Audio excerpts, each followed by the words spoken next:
देखिए मीमांसा जी, जिस मसले पर चर्चा करने हम सब लोग बैठे हैं बेहद गंभीर मुद्दा है और कहीं भी इस तरह की घटना घट रही है बेहद दुर्भाग्यपूर्ण है। देश में पायरेसी, नकली चीजें बेचना लगाना, इस समस्या से देश तो जूझ ही रहा है, लेकिन जिस तरह से वैक्सीन के साथ कुछ लोग खिलवाड़ करने की कोशिश कर रहे हैं, ये एकदम विभत्स घटना है। बिहार के परिप्रेक्ष्य में आप बात कर रही थी, मैं दोनों परिप्रेक्ष्य में बात करूंगा, बंगाल और बिहार दोनों में, कि बिहार में वैक्सीनेशन की जो रफ्तार है वो देश में अव्वल है। पटना जिस जिले में मैं बैठा हुआ हूं, शहर की राजधानी, देश में 8वें स्थान पर आती है। सरकार अपनी तरफ से काम कर रही है, लेकिन उसके बावजूद कुछ लोग अगर इस तरह की चीजों को कर रहे हैं, उन पर कार्रवाई भी होगी।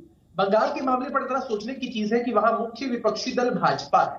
अगर भाजपा के किसी नेता को ये नकली वैक्सीन लगी होती और तब वो उनकी तबीयत खराब होती और आरोप प्रत्यारोप का दौर लगता, तो कोई कह सकता था कि हाँ, ये राजनीति से प्रेरित ये चीज है। लेकिन अब टीएमसी की सांसद को ही इस तरह से नकली वैक्सीन लगाई जाती है, उनकी तबीयत इस तरह से बिगड़ती है, और जिस इंसान के बारे में आप लोगों की रिपोर्ट कह रही है कि वो आईएएस होने का ढोंग कर रहा है और उसके पास आई कार्ड है, वो गाड़ियों से घूम रहा है, तो एक कहावत है ना कि there is no smoke without fire, बिना आग के धुआं नहीं होता है।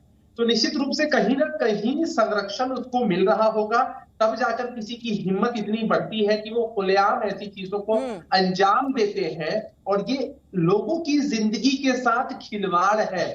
तो सिर्फ बिहार के परिप्रेक्ष्य में, बंगाल के परिप्रेक्ष्य में ही चलिए नहीं, अभिषेक जी, आपने तो पूरा मामला देखिए, फोकस जो है आपने पूरा पश्चिम बंगाल की तरफ घुमा दिया। वो तो मैं तौसीफ से जरूर जवाब लूंगी कि संरक्षण कैसे दिया जा रहा था, लेकिन बिहार की भी तो बात कीजिए ना। ये कितनी बड़ी लापरवाही है कि सुई लगाई जा रही है और उसमें है नहीं, और नर्स जो है वो इतनी मसरूफ है बातचीत करने में कि उन्हें इसी बात का एहसास नहीं होता कि वो लगा क्या रही हैं। मीमांसा जी, बड़ी कईयों को 2-2, 3-3 लग गई, कईयों, ये भी तो हुआ है ना, ऐसे मामले भी तो आए हैं सामने। नहीं, मैं कह रहा हूं आपको ना मीमांसा जी, बड़ी जिम्मेदारी के साथ में सरकार का पक्ष रख रहा हूं। जिस भी मामले पर सरकार के किसी भी महकमे की तरफ से त्रुटियां हुई है, आगे आकर हम लोग उसकी जिम्मेदारी लेते हैं, कार्रवाई भी करते हैं।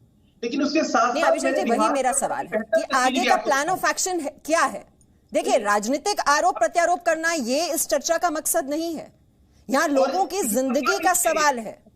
वैक्सीन लगाई जा रही है जिंदगी को सुरक्षित रखने के लिए, आपकी जान दांव पर लगाने के लिए नहीं लगाई जा रही है। देखिए मीमांसा जी, किसी ने भी यहाँ गड़बड़ी की है, हमने कार्रवाई करके हमेशा नजीर पेश की है।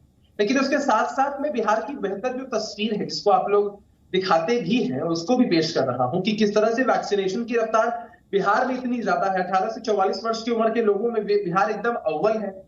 तो बेहतर तस्वीर भी बिहार से है, लेकिन जहां गड़बड़ियां हैं उनको हम उन पर पर्दा नहीं डाल रहे हैं, उनको आइडेंटिफाई करके, रेक्टिफाई करके उन पर कार्रवाई कर रहे हैं, ताकि दोबारा से ऐसी घटना कभी नहीं घटे।